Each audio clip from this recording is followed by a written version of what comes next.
Good news, good news, good news. My people, no be every day we dey carry bad news come. This one na good news wey if I hear am, e just dey sweet my body. Unilag don dismiss 2 lecturers because they involve themselves for sex for marks. Una understand na? When lecturer go tell students say, if you don't have sex with me or if you don't sleep with me, you will fail the course.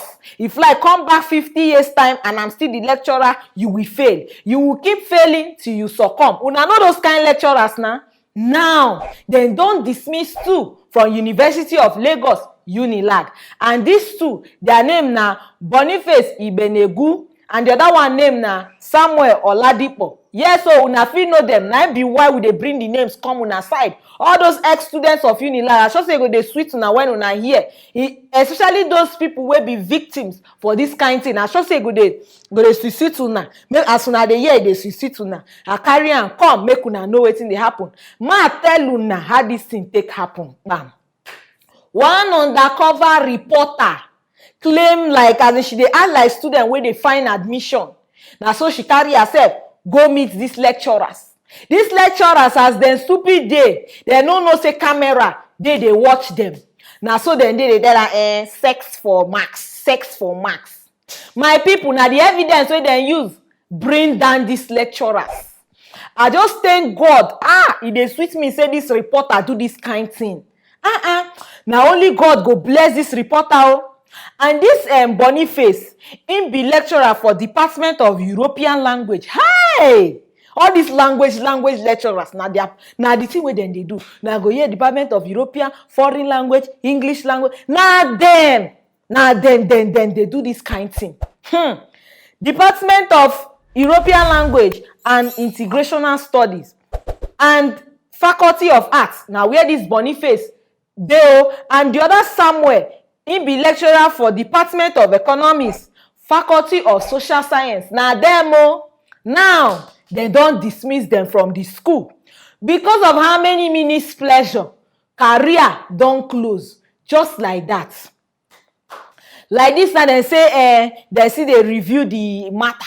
Say dem go check the matter, this one, that one. But me, my own joy be say they don already sign things. Say yes, these people no dey the university again. And I sure say as they don't enter news, if they try go another school, they no go accept them. Now the thing, and the worst part be say, all these kind lecturers, them plenty for universities. I just pray say them go continue like this till them bring all of them down. Even this thing, then take too long to fish these ones out. Then take too long. I just say they do this thing right from day one. But nobody know, nobody fit dictate or no evidence, no way to bring them down. But finally, my joy be say, no matter how long we wait, last, they don't bring these people down, no.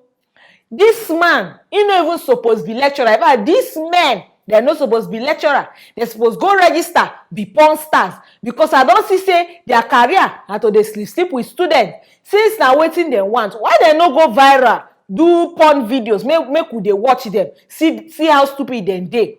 Like this now, they don't fall the hands of their family. Wetin go tell him wife? Wetin go tell him children? I mean, they know they reason all these things before they go ask students for sex. They know they reason say, what if they catch me? Wetin go happen? They know they reason reach that side. Omo, I don't tire. Now they don't use this one set example. Others then go straighten up. Then go. We get intention, both the ones we want collect sex, both the ones we want collect money.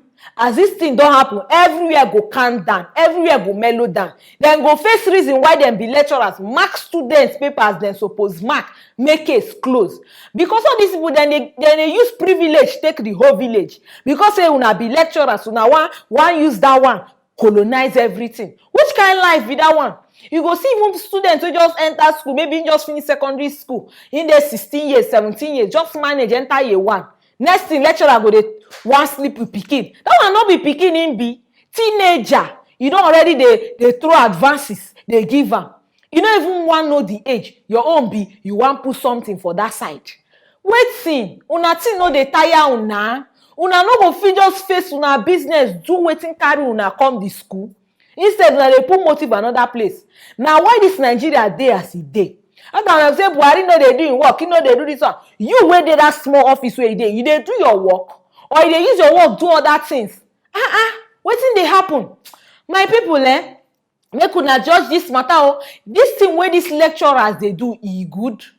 This kind thing suppose to dey happen for Africa or Nigeria? Because I no know wetin to talk. Is very bad say student go read finish.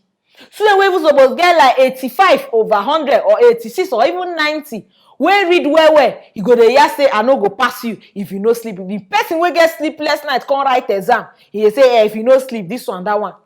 My people, this one e sweet me say they don dismiss this lecturer. So I dey wait for more updates on lecturers wey dem go dey remove from school, because that one na real good news for my side o. I no know for una. And for these new people wey wan enter university or people wey already dey, this one na good news for una o. At least una lecturers go calm down for una. As una dey write, dem go mark una as e suppose be till further notice. So my people, if una get anything to talk, make una drop am for the comment section. Please don't forget to like, share, comment, and subscribe to this channel, and I'll see you guys in our next video.